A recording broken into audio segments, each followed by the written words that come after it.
complex and enduring empires. At its height, it stretched from Europe through the Middle East to the north coast of Africa, controlling the sacred cities of Mecca, Medina, and Jerusalem.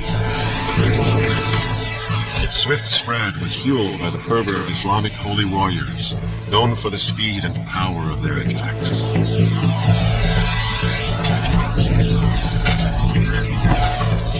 Yet it is an empire also remembered for its cultivation of art and architecture, and the development of a legal code. This is the story of a vast and mysterious kingdom, a kingdom where sultans and pashas schemed, and a harem of concubines produced heirs for the throne. It is an empire that continues to shape our world today. This is the Ottoman Empire.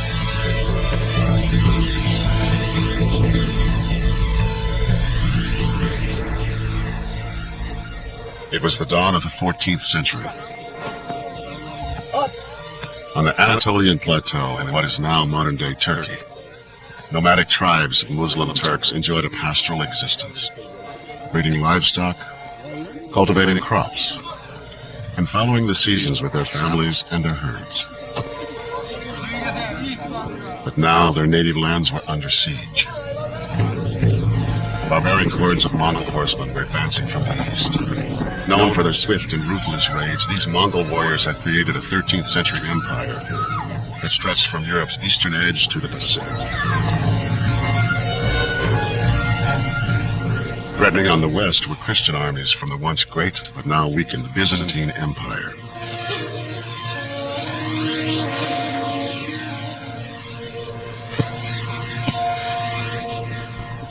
With their land and their way of life endangered from two sides, one man emerged as the tribe's leader. His name was Osman. He was tall, with a dark complexion and hazel eyes. He was known as a brilliant rider and swordsman. Osman was the founder of the Ottoman Empire. He surrounded himself with strong and brave soldiers. Reckless men who were superior riders could fire their arrows on the move. They were skilled in ancient Turkish Anatolian warrior tricks, ambushes, and hit and run tactics.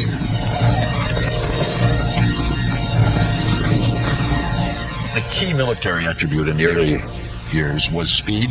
They moved very fast. They were excellent horsemen.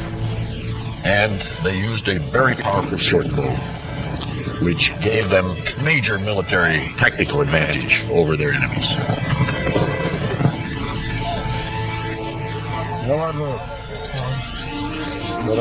Contemporary accounts portrayed Osman as a man of the people, a down-to-earth leader. He dressed simply, ate with his men, and shoot his own horses. He ruled from the saddle. Osman must have been a charismatic individual who combined that with a steady stream of military successes.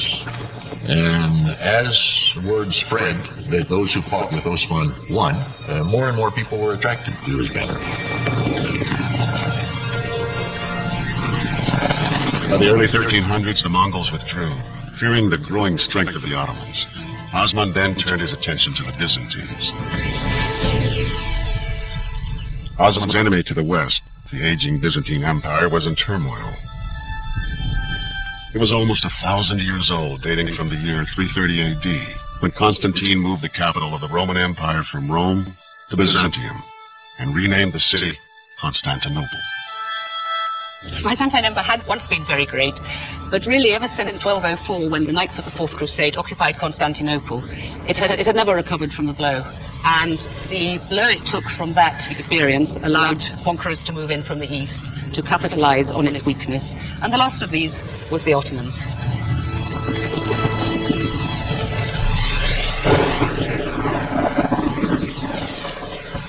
In the spring of 1302, fate smiled on Osman and his followers.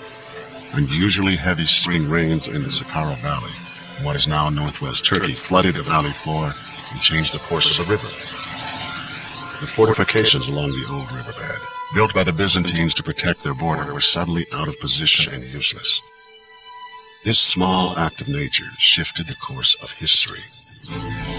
It gave Osman and his warriors an opening to attack. Byzantium was in a very bad way. There was, let us say, a vacuum in northwest Anatolia, vacuum of power, and into it they went. Some later accounts of this period by Muslim scholars suggest Osman's raiders were driven by a desire to spread Islam. But more recent studies indicate their motivation was more practical.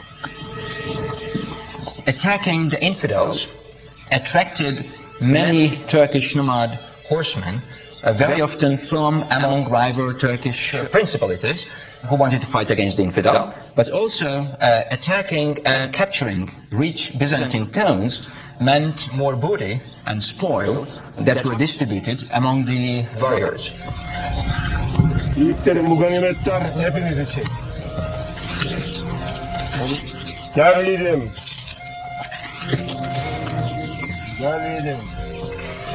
Many of the early Ottomans were Christians. They joined Osman in a common endeavor, and that was an endeavor, I think, in the very earliest stages, to enrich themselves largely by booty and slaves one got from warfare. Osman generously shared the spoils of war, and his numbers continued to grow. The Ottomans were pushing a frontier in the 14th century, and people were very caught up in the I mean, like the American West, in the opportunities and romance of the frontier. In July of 1302, the Byzantines responded to Osman's raids and counterattacked with a mercenary army.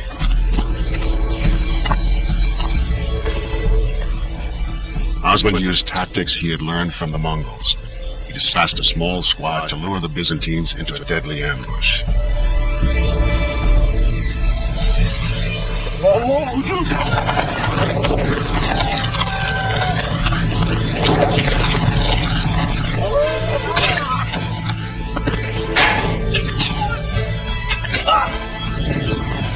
It was this victory that cemented the loyalty of Osman's troops.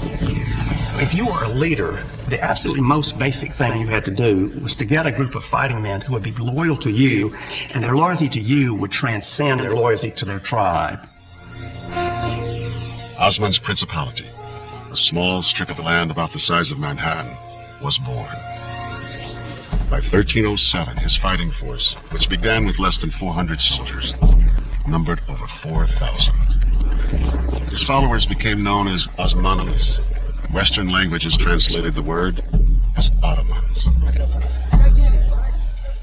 Osman's power grew not just from the force of his personality, but also from the belief in his divine right to lead. Osman and his followers were Sufis, members of a mystical sect of Islam that was popular on the frontier because it didn't require praying in mosques or reading from the Quran. Some Sufis worshipped in part through dance. Practitioners were known as whirling dervishes. Although we call it a dance, it's not really a dance. It's a practice for that individual to forget himself, to get connected with the universe, to feel the universe, to feel the God through that way. One night, Osman had a puzzling dream. According to a treasured Ottoman legend, he envisioned a tree growing out of his navel. Its branches spread throughout the world. He asked the Sufi sheikh to interpret the vision. That Sufi sheikh told him that the dream meant that he would be the founder of a huge empire with many peoples under his sovereignty, and that this empire would encompass large territories and would bring much glory to the house of Osman and to Islam. Osman married the sheikh's daughter. With the birth of their son, Orhan, the great Ottoman dynasty was born.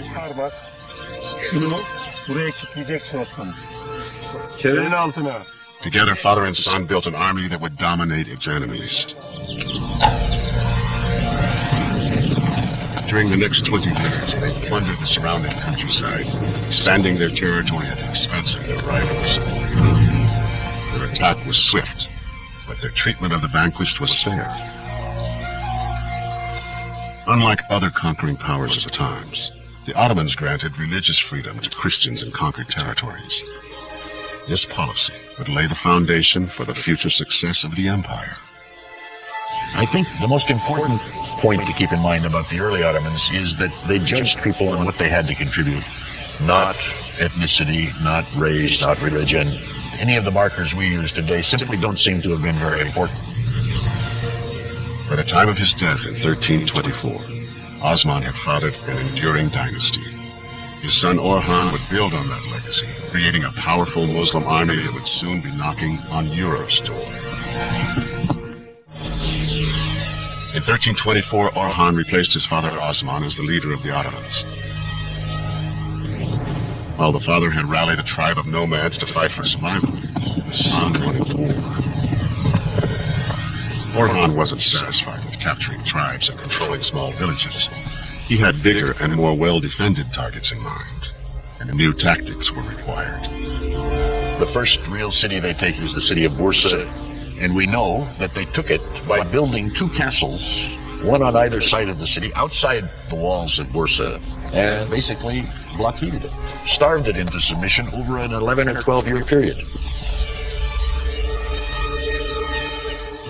When the city finally surrenders, and Orhan, the conqueror, goes into the city, he sees dead bodies, and he asks the commander of Bursa, "What are all these dead bodies?" And he said, "Most of them died of starvation," which is why we ended up surrendering the city. Orhan made Bursa his new capital and declared himself king, or sultan. The next challenge was governing this new territory. We can assume that the Ottomans learned a lot from those people who were living in these urban centers. They acquired knowledge about architecture, they acquired knowledge about decorative styles, they acquired knowledge about how to live in an urban environment. Orhan established a monetary system and issued coins. He opened schools and built both a mosque and a monument to his father Osman. It didn't take too long before the once nomadic Ottomans took to city life, moving from tents into stone and wood houses and developing carpentry and farming skills. Now a regional power with control of trade routes, the Ottomans were a force to be reckoned with. The Ottomans managed to take some of the fortified towns of Byzantium that gave them more prestige and attracted more warriors to their camps. At the same time, in the neighboring Byzantine Empire, a continuing conflict between Emperor John Cantacuzene and a rival faction had erupted into civil war. The Byzantines had once ruled the civilized world, from the Danube to Damascus. But now Byzantine Emperor Cantacuzene was struggling to retain power. He asked his neighbor and former enemy Orhan for help. Orhan agreed, seizing the opportunity to profit from Cantacuzene's weakness.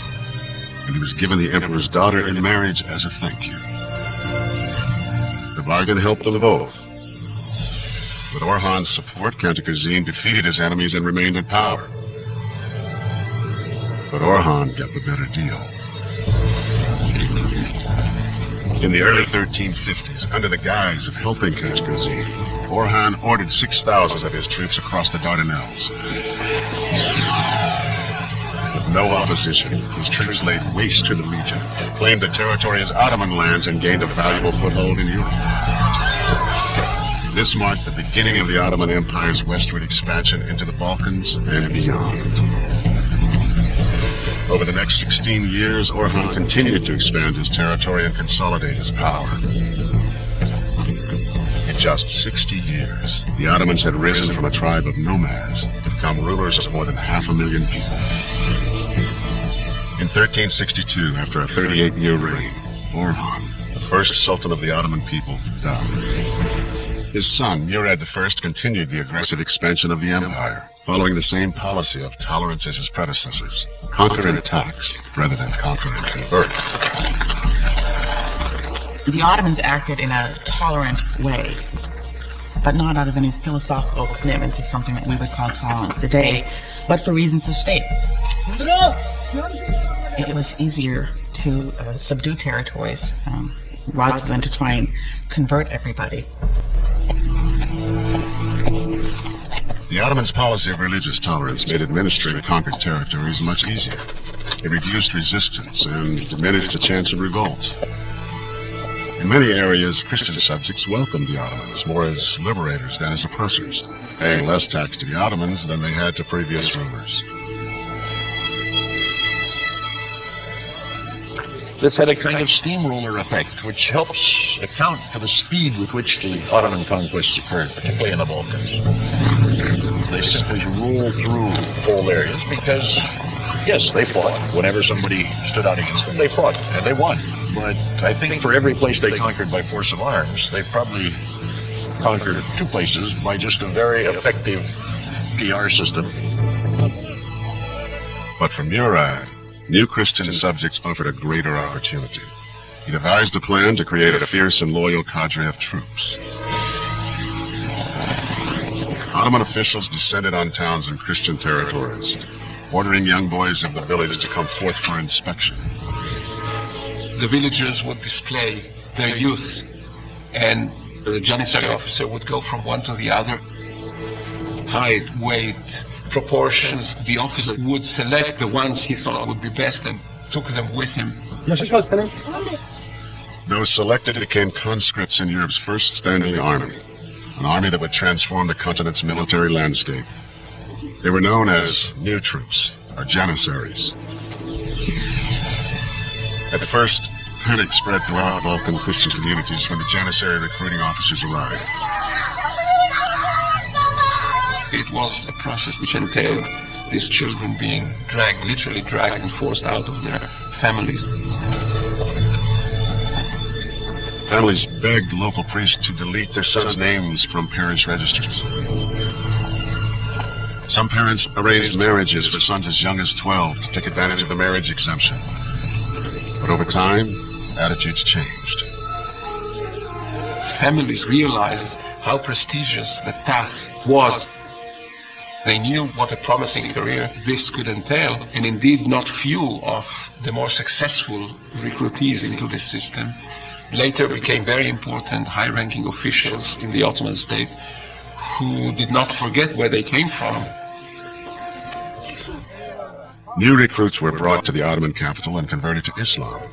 Allah, Allah, eyvallah. Allah, Allah, eyvallah. They underwent intense physical training and were drilled in the arts of war. The training of the janissaries was very thorough and to a certain extent ruthless. There was a physical training, weightlifting and wrestling.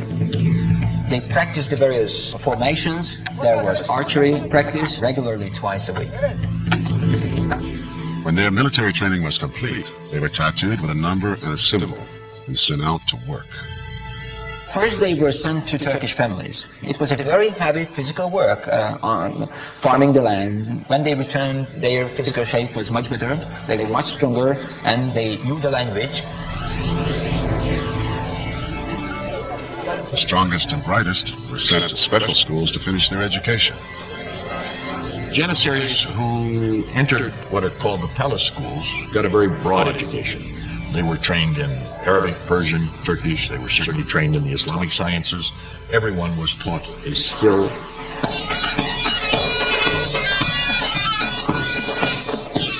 Some were trained to play in Mater bands that led janissary troops into battle.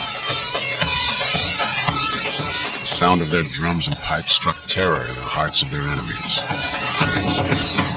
The janissary band was important to provide psychological support for the janissaries, and it was especially important before enduring battles and major sieges.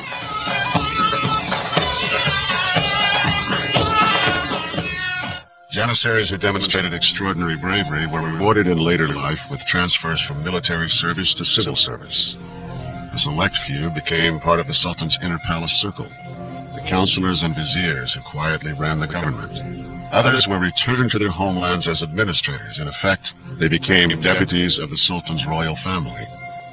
So if you had been taken, let's say, at the age of 12, had been considered one of the top-notch kids, had been sent to the palace school, by the time you're 20, 21, and you pass out of that, you become an officer in the corps. You can become an officer in the provincial cavalry or an officer in some of the regiments of the palace. And eventually you rise up, and you could even become the Grand Vizier. The only thing you couldn't become is the Sultan, because you're not a member of the dynasty. Whether as soldiers, advisors, or administrators of far-off lands, the janissary's sole loyalty was to the Sultan. Murad's revolutionary concept gave him firm control over all his inherited and conquered lands. and turned the Ottoman state into a true empire, reaching deep into Europe. In 1389, Murad was 70 years old and still leading his troops into battle when he was mortally wounded in Kosovo. According to legend, as Murad lay dying, he named Bayezid, his younger rather than older son, to succeed him. Brooking no rival, Bayezid immediately ordered the murder of his older brother Yaqub. Murad's radical departure from eldest succession would set a deadly tradition and define the Ottoman dynasty for centuries. This whole question of being an Ottoman prince, you were going to have to kill all of your brothers, or they were going to have to kill you. It's hard to imagine as you grow up, living what for us is the unthinkable. Over the next decade, the Ottoman Empire descended into chaos and civil war until a new sultan emerged as one of history's great conquerors.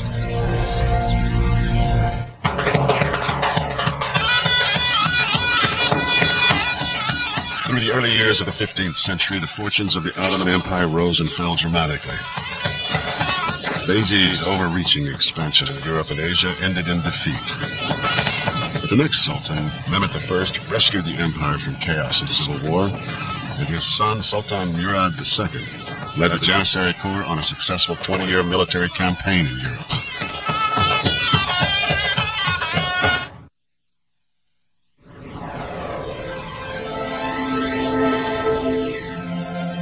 By the year 1444, after 23 years in power, Sultan Murad II was exhausted.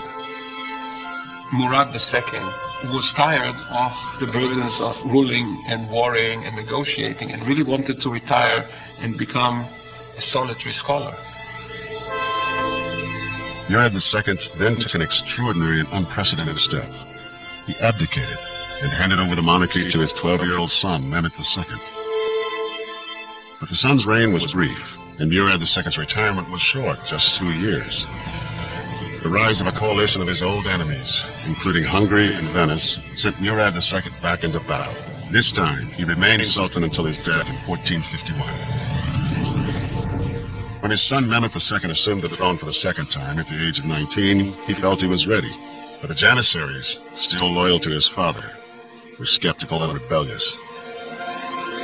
The troops, the Janissaries and others, are used to looking to the father for leadership and guidance. And this young kid comes on the scene and people say, well, why should we take him very seriously? As the empire again edged close to chaos, young Mehmet's enemies circled, watching and waiting. He needed a bold stroke, a conquest that would win over the skeptics. He turned his eyes to Constantinople. Constantinople was a mythic place for the Ottomans. Constantinople represented imperial power, global success. A primary motivation to capture Constantinople for Mehmet II were the words of the Prophet Muhammad himself, who said, "Conquering Constantinople would take a glorious army led by a superb commander."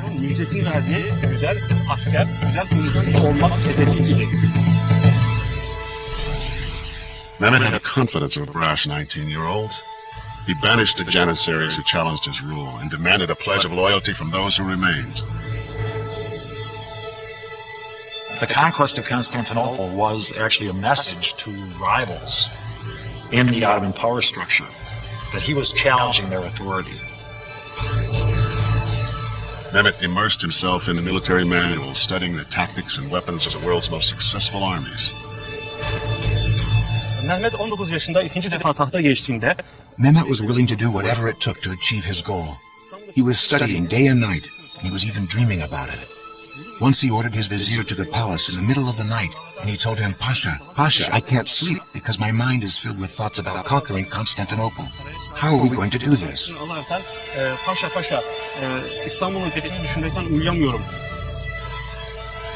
In the spring of 1452, Mehmet ordered the construction of a new fortress just 6 miles from the outer walls of Constantinople. Wanting it completed quickly, the Sultan, with all the energy and impatience of youth, worked side by side with the stonemasons. Rimini Fortress was completed in just 4.5 months. He built, almost overnight, this enormous castle on the European side of the Bosphorus, at one of the narrowest spots on the Bosphorus, as a companion to a castle that already had been built by an earlier Ottoman sultan on the Asian side. Together, these two fortresses would make it nearly impossible for supplies or reinforcements to reach Constantinople. Any ships that came from the Black Sea that tried to break through to help Constantinople from that side, he would shell with artillery. Simply being there cut off the ability to in any way provision the city. And that is reminiscent of what we'd seen even a century or so earlier, when the Ottomans traditionally built fortresses outside of cities that they wanted to conquer and starve them into submission. But Mehmet was not content to just wait. He marched 6,000 fresh troops into his new fortress. His intentions were clear. Byzantine Emperor Constantine XI was terrified. He immediately began to fortify the city. Imperial Constantinople in 1453 was an enormous walled structure with a few villages inside, very scattered centers of population. But basically, the city had become depopulated. While still the crown jewel of the dwindling Byzantine Empire, Constantinople was no longer the majestic, thriving capital it had once been. The population had shrunk from almost 1 million at the end of the 10th century to just 40,000. But as a fortress, it was still almost impregnable, with 14 miles of reinforced stone walls. In some places, 2 lines of walls as high as 40 feet. It was one of the strongest fortifications of its time. You can't imagine there ever being conquered by anyone. Those great walls are what kept Constantinople from being overrun by its enemies for centuries. Burası İstanbul'un kara tarafındaki kapılarından bir tanesi. This gate is one of the entrances to Constantinople. In times of peace, the Byzantines would open these gates to the public and to soldiers so they could enter the city freely. But in wartime, when the city was under threat, they would wall up the gate like this and block the entrance in order to keep the enemy outside. As you see here, the last wall built into this gate was when Mehmet II prepared to attack the city.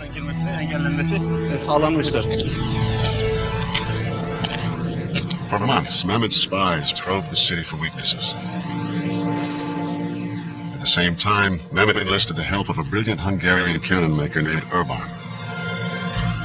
Bizanslar top dökmek için Avrupa'dan gelmiş olan Macar asıllı topçu ustası Urban had actually come to town to make cannons for the Byzantines, but Constantine couldn't afford to pay his price. So he told Mehmet he could make him the best cannons in the world, and Mehmet agreed to pay him 4 times his asking price. Kendisine beklediğin 4 katı bir maaş vererekten kendisi için toplar dökmesini istemiştir.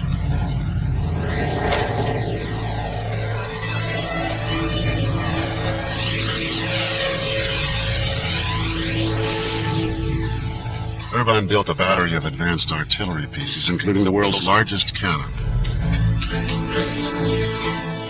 With a barrel measuring 26 feet long, the giant weapon could fire a 1,000-pound cannonball over a mile. The explosion could be heard 10 miles away. On the eve of the battle, Constantine sent a message to Mehmet. As it is clear you desire war more than peace, so let it be according to your desire. I will defend my people to the last drop of blood. The Supreme God calls us both before his judgment seat. Mehmet responded. The holy war is our basic duty as it was in the case of our fathers. Constantinople, situated in the middle of our domains, protects our enemies and incites them against us. Conquest of this city is therefore essential to the future and safety of the Ottoman state. On April 6th, 1453, the siege of Constantinople began. April 1453, just 2 years after becoming Sultan and just 9 months after completing the Rivoli fortress, Mehmet II was ready to attack Constantinople. Outside the fortress city, 100,000 soldiers, including a corps of elite janissaries, massed beneath the towering city walls. The troops donned chainmail armor and readied their weapons. Inside, Christian defenders braced for an attack.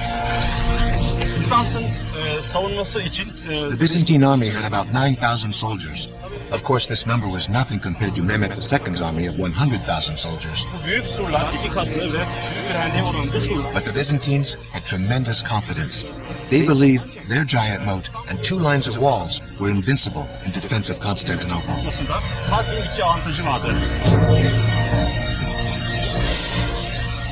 Mehmet's troops moved their siege towers and catapults into position and anxiously waited for the order to attack.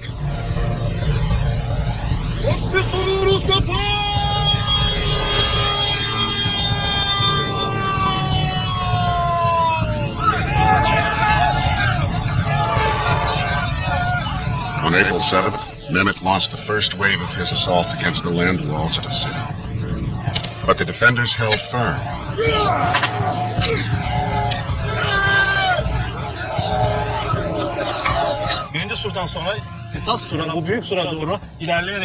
The Ottoman soldiers who managed to get past the moat in the first line of walls ran up ladders that they leaned on the second line of walls. But the soldiers on these ladders came up against hot burning oil called Greek fire. This Greek fire would incinerate anything, including people. Also, Mehmet had built mobile siege towers as tall as the walls themselves. But these towers were made of wood and leather, and the Greek fire would burn them all. A huge number of foot soldiers who were not the elite Janissaries were used by Mehmet II as cannon fodder. And they were doing the initial damage by softening the city. As ground forces continued their attack, 150 ships of the Ottoman Navy approached the city and readied their guns. Constantinople is on a peninsula, and Mehmet's spies had learned that the seaward walls facing the Golden Horn were not as thick as the land walls. But when Mehmet's navy tried to attack, the Byzantines were ready. Before the Ottomans arrived, though, the Byzantines stretched a chain along the Golden Horn in order to deny access to the Ottoman navy. It was important because by denying access, they could concentrate the forces along the land walls.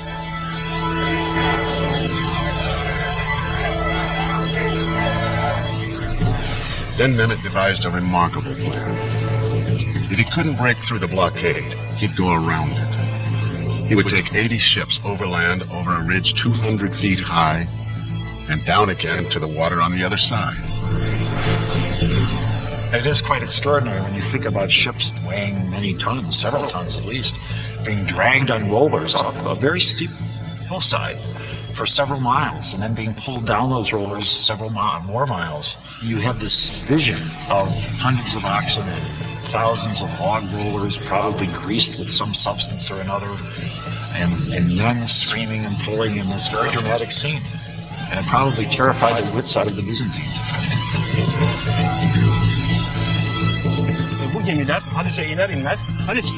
As soon as these ships made it into the Golden Horn, they started to fire on the walls.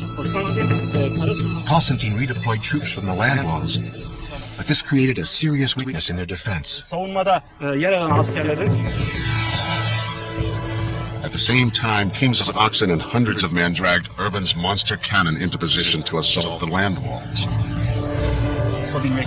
The giant cannon could only be fired 3 times a day. It would get so hot after firing that the Ottomans had to use olive oil to cool it down to prevent it from cracking during firing. The big gun, along with Mehmet's other artillery batteries, pummeled the walls.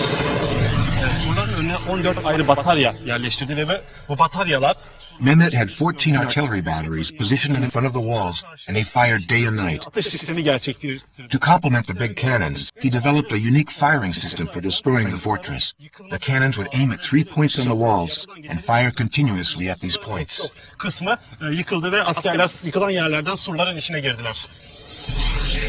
On May 29, 1453, after 7 weeks of intense siege, Mehmet gave the order for what would become the final assault.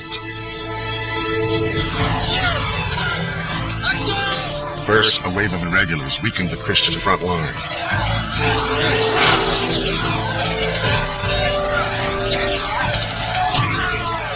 Next, a second wave of regimental troops intensified the battle.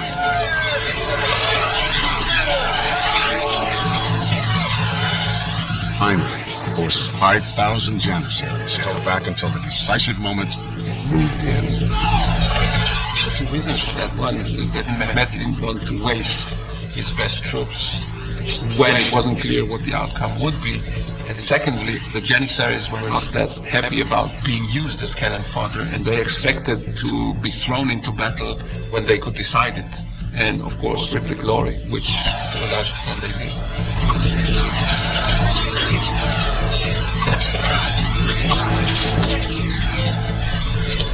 The wall was breached.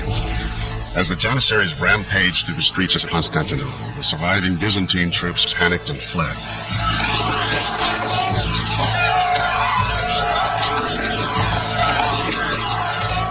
Emperor Constantine knew all was lost. He hurled himself into the midst of the enemy and was cut to pieces.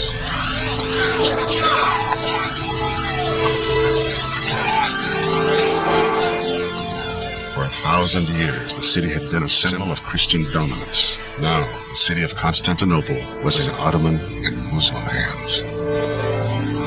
This had been the dream of Islamic conquerors all the way back till late in the lifetime of the Prophet Muhammad, when the first Arab attacks were launched against the city. And now, for the first time, this 19, 20-year-old upstart had done what nobody else had done. And this, of course, gave him great prestige throughout the Islamic world. In victory, Mehmet had one last concern. He was obligated by Ottoman tradition to grant 3 days of pillage to the conquering army. The soldiers could legally take any movable property and could rightfully enslave any of the city's population. But Mehmet had no interest in having his new capital sacked. On the second day, he entered the city at the head of a procession and put an end to the pillaging. Sultan Mehmet rode triumphantly to the magnificent church of St. Sophia and ordered it turned into a mosque. The Christian cross was torn down and replaced with a crescent, the symbol of the Ottoman Turks. The Ottomans had captured the Second Rome.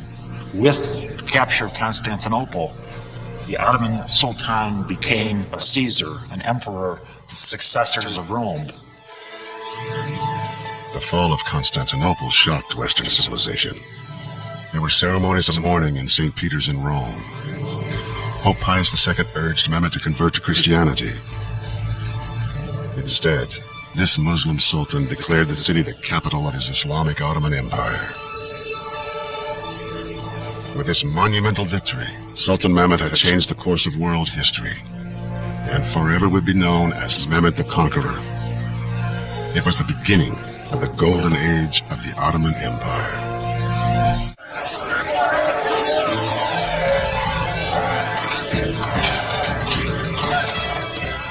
The conquest of Constantinople was a towering achievement for both the Ottoman Empire and its young Muslim Sultan, Mehmet the Conqueror. Once he conquered the city on the 29th of May, 1453, something that had been the dream of Islamic rulers for 700 years, he got unbelievable prestige. Mehmet's new capital took on a new name, Istanbul. He quickly set out to rebuild. He refortified the battered city walls, rebuilt the city skyline, and commissioned his own great mosque. What he wanted to do was to make Ottoman Constantinople, Istanbul, into the rich and powerful city that it had once been, to protect the past, incorporate it into the present, and use it as a foundation for his own authority and power. With a location that bridged continents and cultures, the city had prospered for centuries through trade. The new Sultan ordered construction of the legendary Grand Bazaar, still the largest covered street bazaar in the world, where textiles, crafts, jewelry, and spices were traded in an intricate maze of covered streets. The Ottomans stood across the major trade routes that connected Asia, China with Europe. And Europe dearly loved Asian goods, including the spices of the East Indies. But the only way they could get those was if the goods passed through the Ottoman world.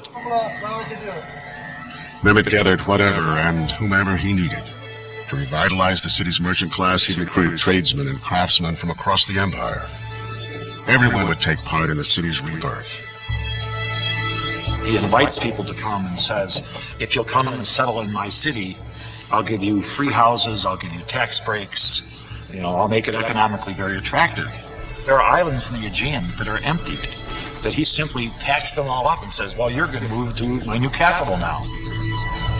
Christians were invited back with the promise of protection. Jews in neighboring Salonika were encouraged to come to Istanbul.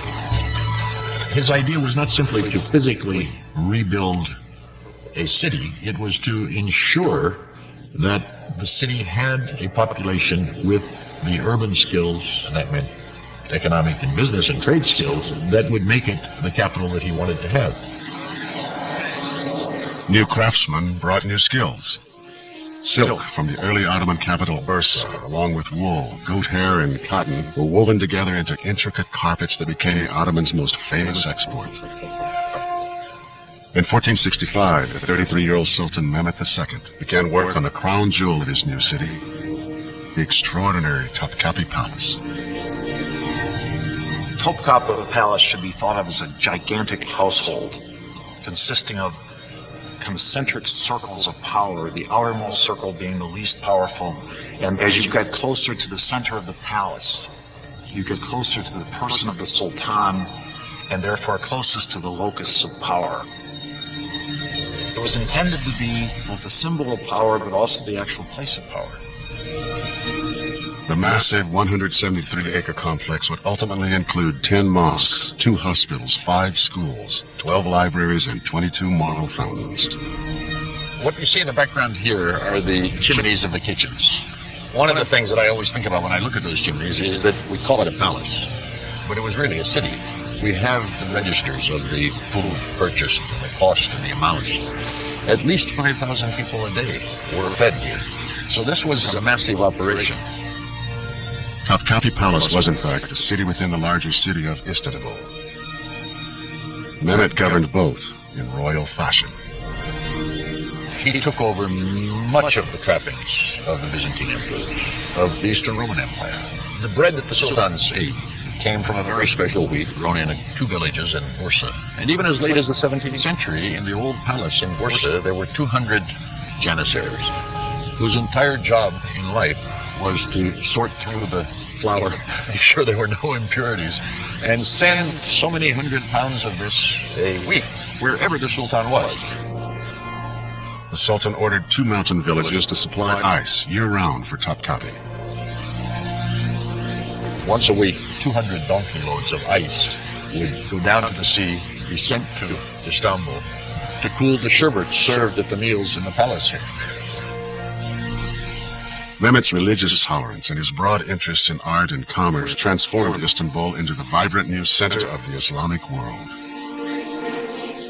He surrounded himself with Byzantine historians, philosophers, writers, diplomats. He was interested in many of the things that his contemporaries in Europe were interested in. He was, I guess, as close as I can think of to a sort of Ottoman Renaissance man as one can imagine. But his civic interest didn't alter Mehmet's military goals or aggressiveness. Rebuilding Istanbul required money, and new conquests generated new revenues. For 25 years, he waged war against the Christian territories, pushing the outer boundaries of the empire into Romania, Albania, and Bosnia, and dominated his enemies. His primary goal was to conquer Christian lands, then subdue them and tax them. He pushed very hard. He's, in some ways, a kind of Napoleon-like figure. I mean, he very definitely is a dynamic and decisive military man who also has a lot of ideas that spill over in other respects. After an extraordinary 30-year reign, Mehmet the Conqueror died of natural causes on May 3rd, 1481. He was 49. Mehmet had reinvented the empire, but he had also left it somewhat exhausted. After years of constant military campaigns, the Janissaries were tired and growing mutinous. Islamic religious leaders were also angry. They resented the Sultan's attempts to assert his authority in what were traditionally religious matters. He was also a person with too much voltage. By the end of his reign, there was a real demand for a relaxation from his over-aggressive policies and a move back towards stricter Islamic norms. This struggle for control within the Islamic faith would plague Mehmed's successors. The Ottomans were heading for violent and enduring clashes within the Islamic world. After Mehmed the Conqueror's death in 1481, the Ottoman Empire enjoyed a period of relative tranquility under his son Bayezid II. But Bayezid's peaceful nature and cautious approach proved to be his undoing. His sons argued for a more aggressive and forceful policy. In 1512, his son Selim won the support of the Janissaries and forced his father to abdicate. Selim's reign began brutally, even by the standards of Ottoman succession. Some historians believe Selim poisoned his father. He then ordered his 2 brothers and 5 nephews killed. Selim would come to power and maintained power by sheer force and force of personality, and was quite unhesitant to utilize violence. He was also a man who ruled by fear. All Ottoman rulers had nicknames, and sometimes they're quite telling. Selim's is Yavuz, which means grim or mean. He probably got that nickname because he is the Ottoman ruler who turns against the older Islamic states. Islamic law prohibits Muslims fighting Muslims, but Sultan Selim claimed other Middle Eastern rulers were heretics and went on the attack. By 1517, Selim's army had swept through Iran, Syria, Lebanon, and Egypt, capturing the holy cities of Jerusalem, Mecca, and Medina. These conquests earned him the title of Caliph, meaning head of Islam. Up until that time, the people they ruled were overwhelmingly Christian. It's now that, for the first time, a majority of their population were Muslim. And of course, the conquest, or the incorporation of the holy cities of Mecca, Medina, and Jerusalem for the Ottomans was a prestige factor. This allowed them to see themselves and be viewed by others as the leading Islamic dynasty. But Selim didn't live to enjoy his prestigious position. In 1520, just 8 years after becoming Sultan, he died suddenly of an infection. Had he lived, later Ottoman lore held that he would clearly have become Sahib Quran, that is, a world conqueror who had never been defeated in battle. He was likened to Alexander. In his short, violent reign, Selim had doubled the size of the Ottoman Empire and assumed leadership of the entire Muslim world. At the time of Selim's death, his only son, Suleiman, was the governor of Manisa province. With no brothers to battle, it was a rare instance of peaceful succession.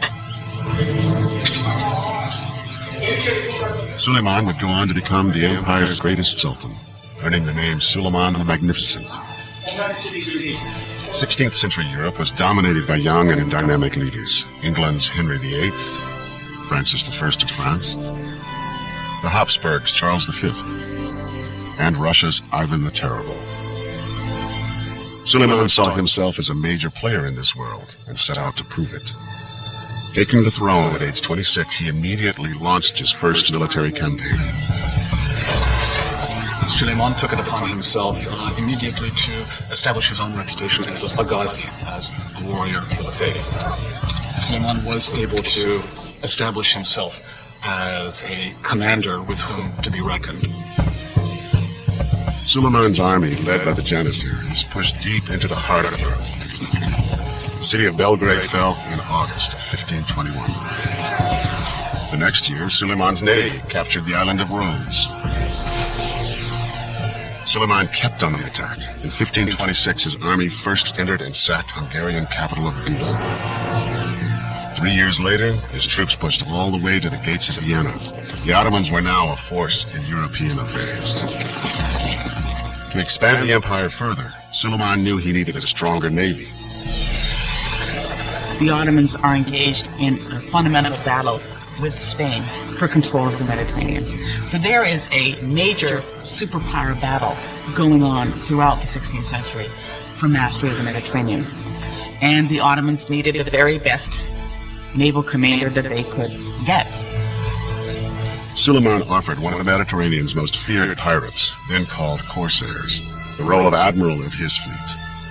His name was Haradin Barbarossa.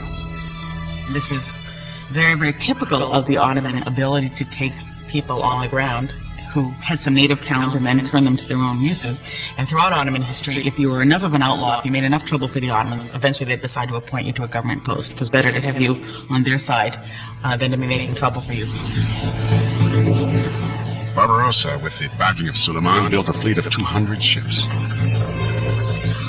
Within several years, this new navy helped create one of the largest empires in history, stretching across 3 continents from Russia through Eastern Europe, the Middle East, and into North Africa.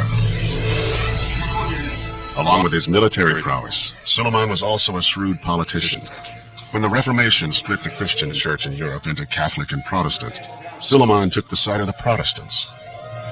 The Ottomans favored Protestantism to the extent that they did, precisely because their traditional enemies were Catholic countries.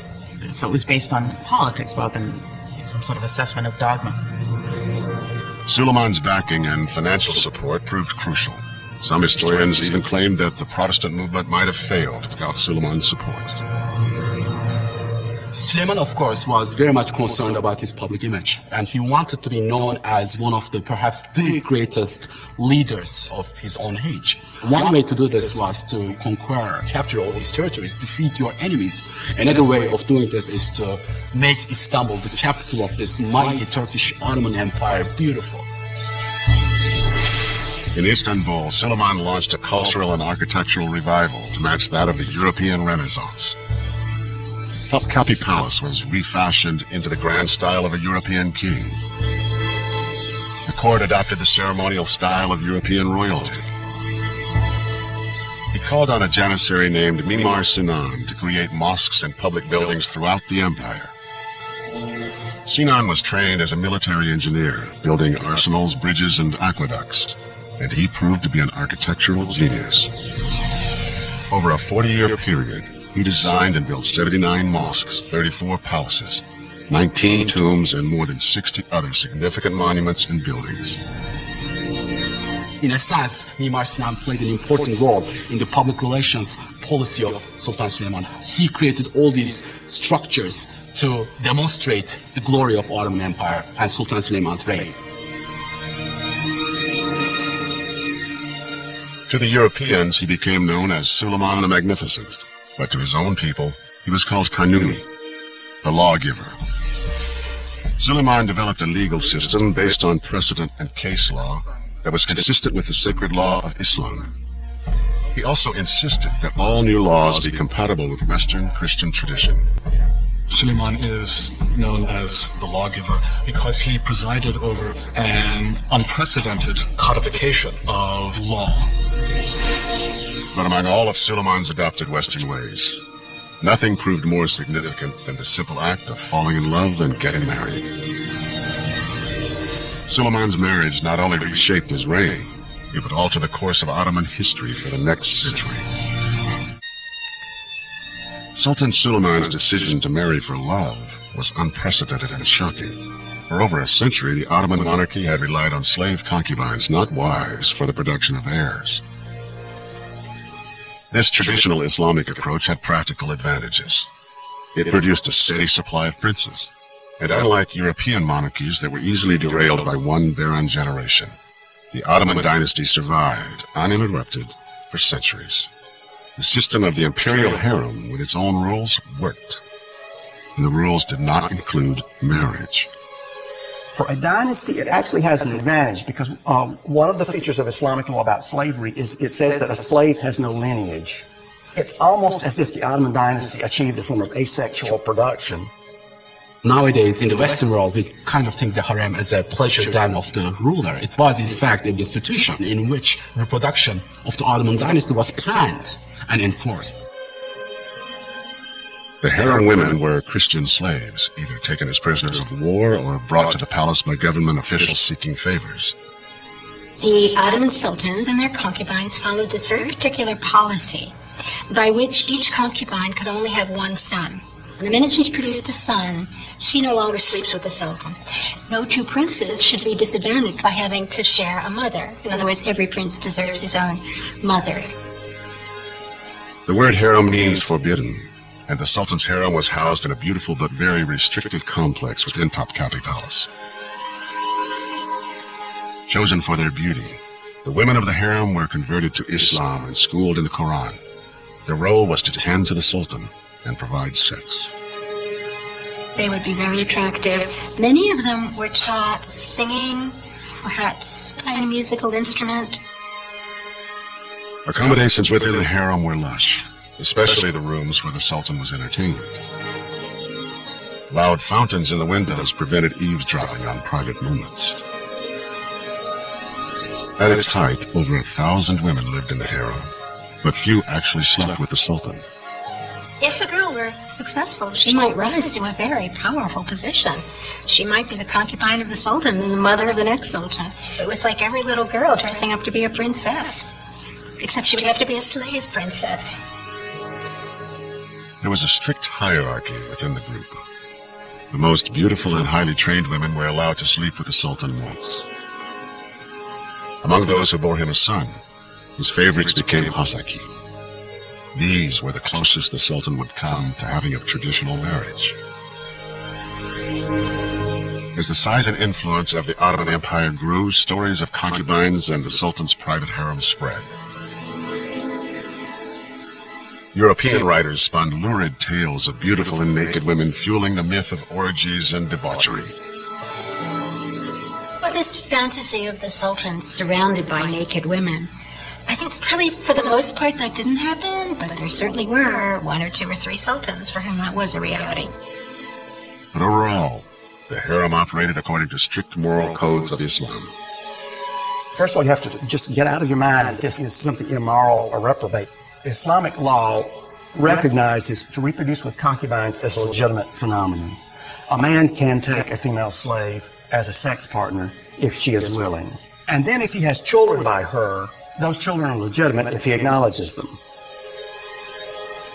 The Sultan had his own private path into the harem, known as the Golden Road. The only other men allowed entrance were castrated male slaves called eunuchs, who guarded, protected, and trained the concubines. The chief eunuchs sometimes became high-ranking officers of the empire, serving just under the Grand Vizier or the Sultan's chief minister. This was a highly regimented world, until Suleiman placed his handkerchief on the shoulder of a Ukrainian slave girl named Roxolana. He instructed her to return it to his quarters that night, and thus began a romance that would change the course of the empire forever. She becomes his great love, and very special things are done for her. He breaks with a number of previous customs, traditions for her. The Sultan sold all his concubines as virgins and committed to an unprecedented monogamous relationship with Roxolana. She produced 6 children with him. People didn't quite understand why the Sultan is having so many children with her, why he's honoring her, and they start to call her Cadı, which is Turkish for witch. Then, in 1534, Suleiman made a highly controversial choice. He and Roxolana were officially married. Roxolana was not apparently so extraordinary a beauty as to inspire the sort of passion and devotion that the Sultan was said to have lavished on her, and therefore it was speculated that she may have had some training in the arts of enchantment that enabled her to capture the Sultan's heart in so vigorous a fashion. Whatever her wiles, Roxolana became a powerful force in the empire. Roxolana was smart, and she was very, very knowledgeable about political intrigue. We know for a fact that she got involved in the palace politics, and some scholars even believe that she played a role in the killing of Suleiman's own son, Mustafa, and to make place for her own sons. Suleiman accepts rumors that Mustafa is plotting to overthrow him, and he has Mustafa executed. This is a devastating thing to have to do. Roxolana gets blamed for this. She's one of the people who sang to Suleiman, you know, Mustafa's trying to get rid of you. After Mustafa's execution, Roxolana's own son, Bayezid, died under mysterious circumstances, leaving Roxolana's favorite son, Selim, as the only surviving heir. I mean, we are talking about Ottoman palace politics. You have to be smart, you have to be calculating, you have to be vicious in order to survive. Roxolana can be seen as a manipulative lady, but you have to be a manipulative lady in order to survive in that environment. Suleiman's loyalty to his wife never wavered. When Roxolana died, she was buried in a tomb designed for a queen. 8 years later, in 1566, the Ottoman Empire's greatest leader died in his sleep while on campaign in Hungary. He was 72. Sultan Süleyman really sought to create a world empire. It was certainly a single reign marked by the greatest territorial expansion.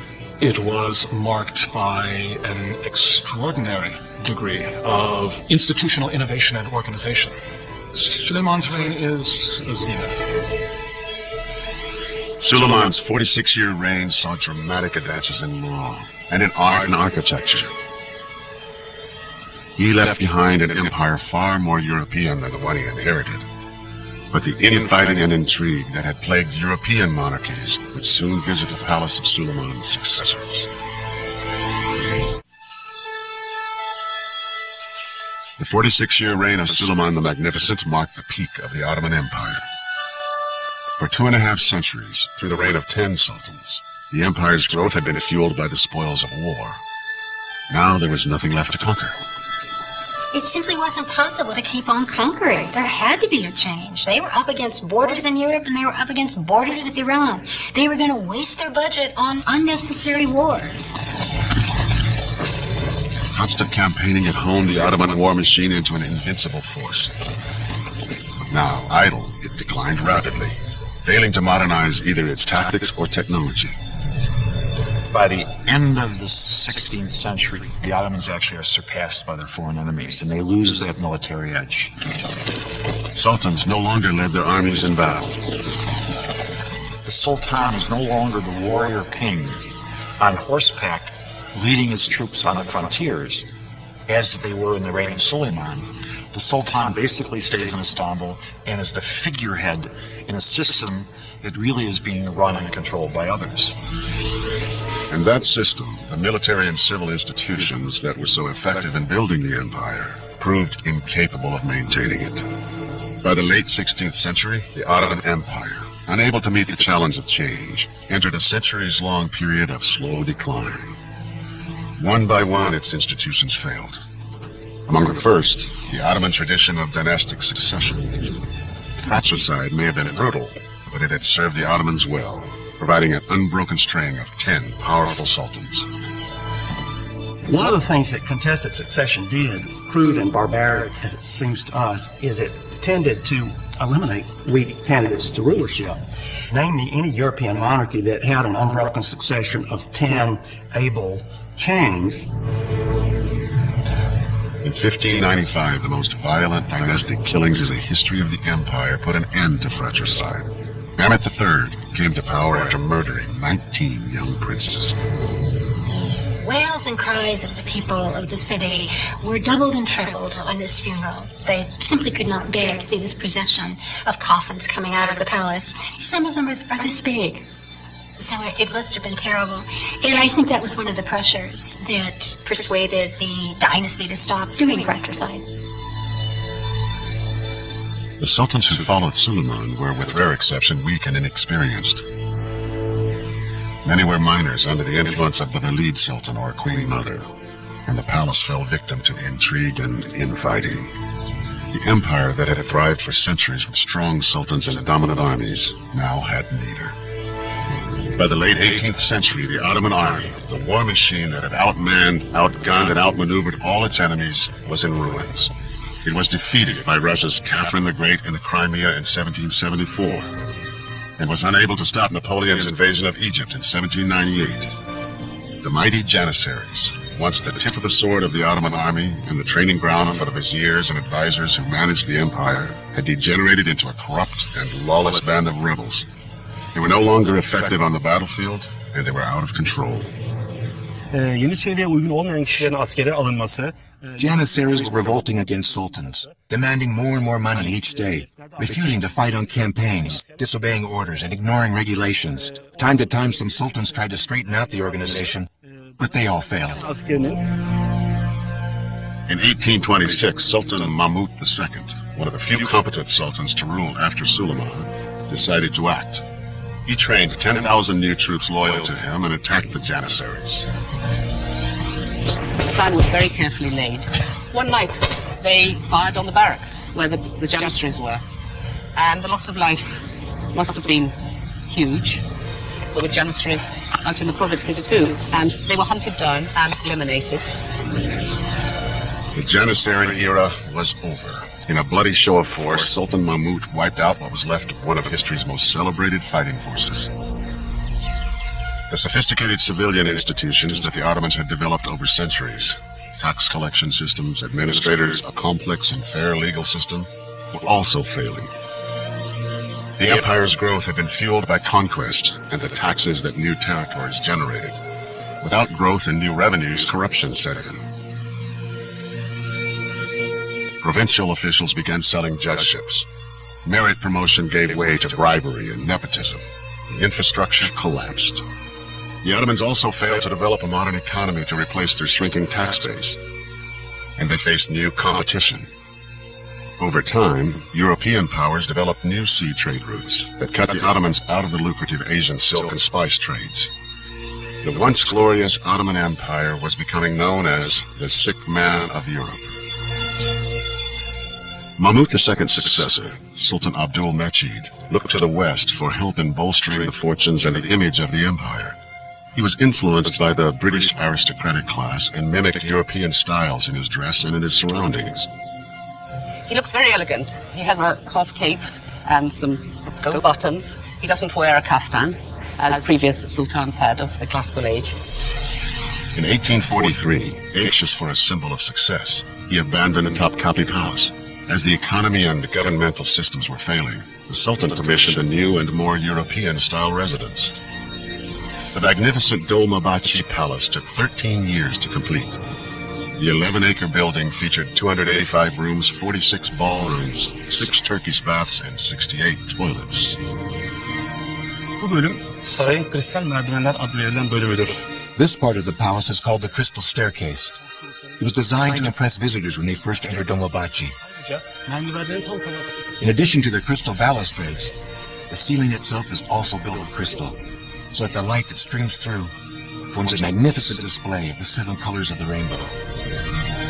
The ceremonial throne room was one of the largest ballrooms in Europe, designed to host state affairs for 2,500 people. The 4.5-ton chandelier was a gift from Britain's Queen Victoria. Bu saray, Osmanlı Devleti'nin inşa ettiği ikinci büyük saraydır, Topkapı Sarayı'ndan sonra. This palace was built to show the glamour and the wealth of the Ottomans to foreign diplomats. But the palace came at a great cost. The Ottomans had wars and economic crises, and spending billions of gold lira and tons of gold on the construction of Dolmabahce only made the financial situation worse. Devlet adamlarına ait The Ottomans had declared bankruptcy in 1876, and the Ottoman debt burden is crushing, and in fact, more Europeans work for the Ottoman debt administration in the empire than do Ottoman officials work for the Ottoman Ministry of Finance. The reign of Sultan Abdul Hamid II would lead the Ottoman Empire into the 20th century. He continued to try to rebuild the reputation of the crumbling empire. He commissioned the most prominent photographers of the day to document the best of the empire: schools, hospitals, and manufacturing. The Sultan personally presented over 1,000 photographs to the U.S. Library of Congress and the British Museum, hoping to convince the Western world of the Ottoman Empire's technological development and industrial advances. These pictures do not, however, tell the true story. As World War I approached, the Ottomans faced bankruptcy and economic disaster.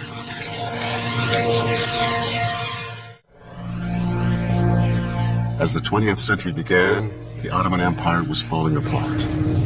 stumbling from economic to political crisis.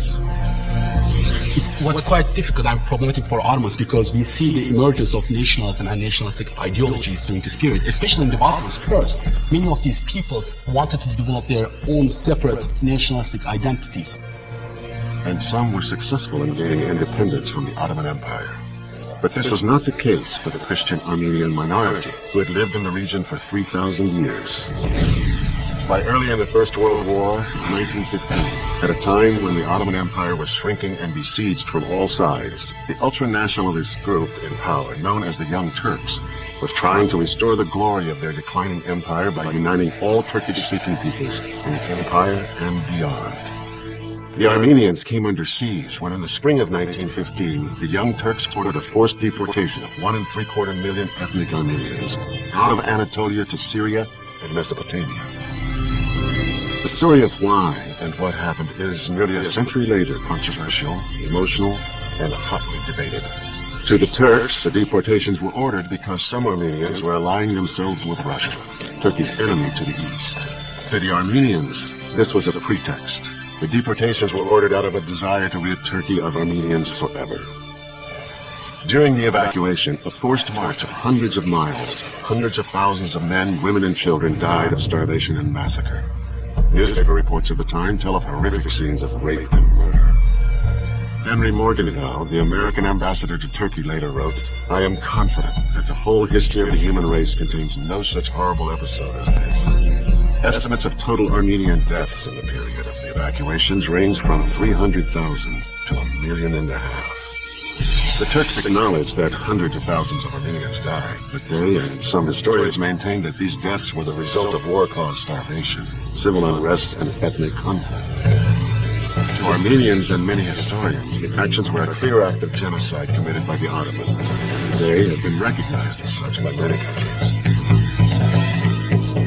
As the Ottoman Empire continued to fail, a power vacuum developed that the British and the French were only too happy to exploit.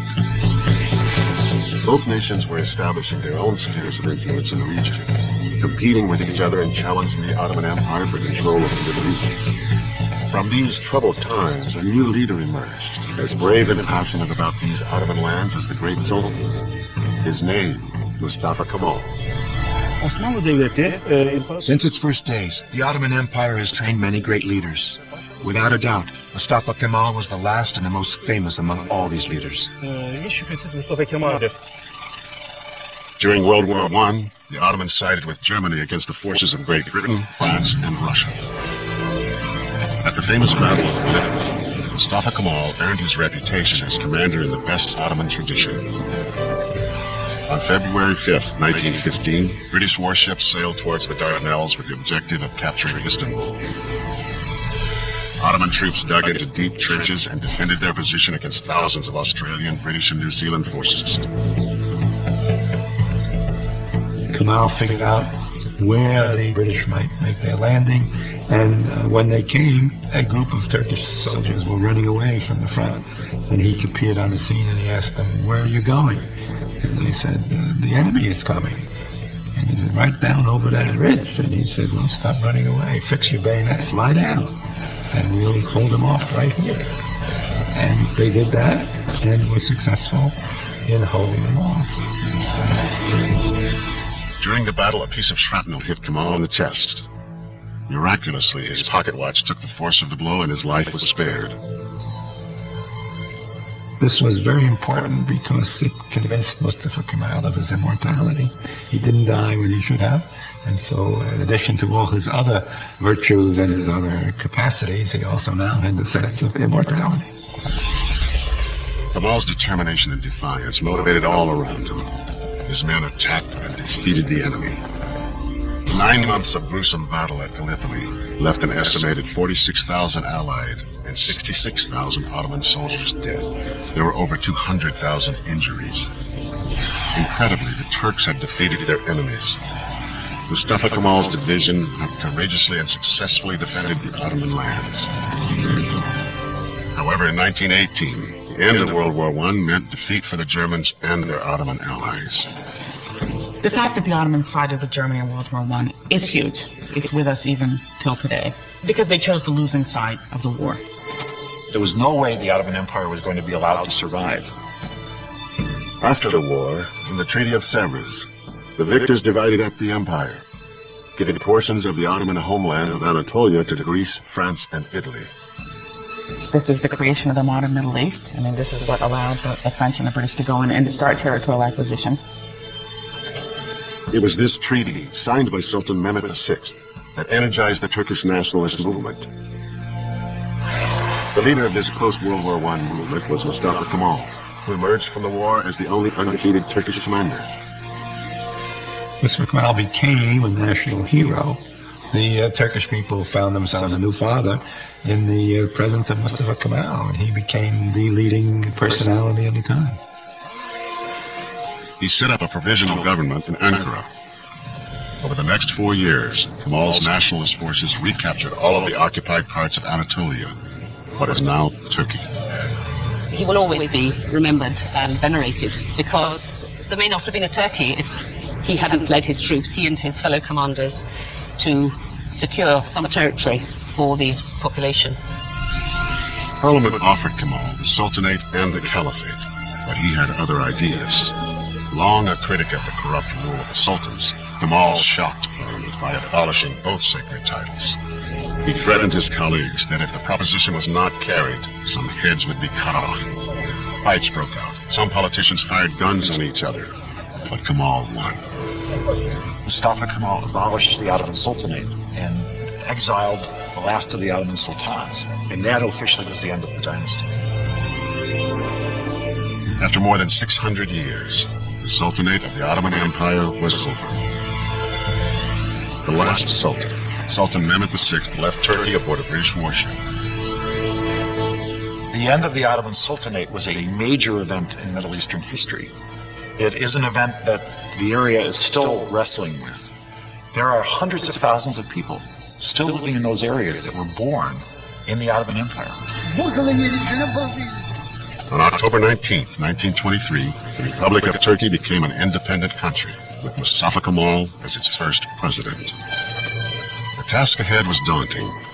Turkey was on its knees, facing illiteracy, frightening poverty, inadequate health services, and a severe lack of skilled labor. Kemal separated church from state. Religious garb was banned. Ottoman clothing, and in particular the fez, was forbidden throughout Turkey. Changing headgear, which may seem very unimportant, looking back on it now, but we have to remember it was a marker of status, a marker of your place in society, and by changing from the fez to the hat, he stated that Turks were now modern. He granted equal rights to women, including the right to vote, years ahead of many Western democracies. As part of his effort to westernize the country, Kemal introduced a new alphabet. Complex Ottoman Arabic was replaced by the Latin alphabet of Western languages. It's as if, for example, someone from the government coming to one of our universities in the United States and telling that from now on, Chinese will be your alphabet. You will use Chinese to write your own name. The same kind of thing happened in Turkey. Suddenly, literacy level in Turkey was 0 in one night because of that. But Kemal's bold decision paid off. In just 1 year, 1928, literacy increased over 500%. Kemal instructed all Turks to adopt traditional Western-style last names. His was chosen for him. The Grand National Assembly gives him the name Ataturk, meaning Father Turk. Mustafa Kemal had a very strong personality. More importantly, perhaps, Mustafa Kemal knew what he wanted. Mustafa Kemal is responsible for making Turkey what it is today. Mustafa Kemal Ataturk is, I believe, one of the major figures of the 20th century. And on a global scale, I think could be ranked in the top dozen or 20 figures. On November 10th, 1938, Mustafa Kemal died at the age of 57 at the Dolmabahce Palace. The clock in his bedroom remains frozen at 9:05 a.m., the time of his death.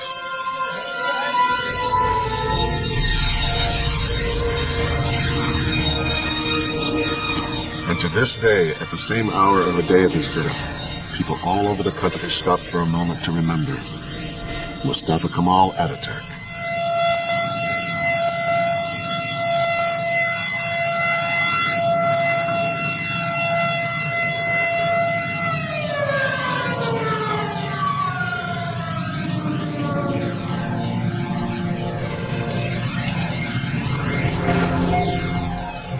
Modern Turkey, sitting at the crossroads of Europe and Asia, continues to embrace both East and West, the old and the new. Its exotic blend of cultures, past and present, is most visible in Istanbul. Even today, with all of the skyscrapers that have appeared in other sections of Istanbul, the old section of the city is still dominated by these wonderful Ottoman imperial mosques and by the Topkapı Palace complex as well. The influence of the Ottoman Empire is felt not just in Turkey, but in the Middle East, the Balkans, North Africa, and the Arabian Peninsula. Osmanlı Devleti tarihin gördüğü en büyük 3. imparatorluktur. The Ottoman Empire maintained power for nearly 600 years in 3 continents. During these 600 years, they constructed unique architectural monuments, created millions of artistic works, and raised numerous scientists and high-quality statesmen. In the end, the Ottoman Empire remains an empire of contradictions. It was assembled by the might of its war machine, yet remembered for its development of fair and just laws. It conquered people of many faiths, yet until its waning years, it was open to the cultures and religions of the vanquished. But most of all, the Ottoman Empire was enduring. From its beginning in the 14th century to its dissolution in the early 20th, it spanned the reigns of nearly 40 sultans and assembled one of the largest landmasses in history. And like all great empires, its legacy continues to shape our world today.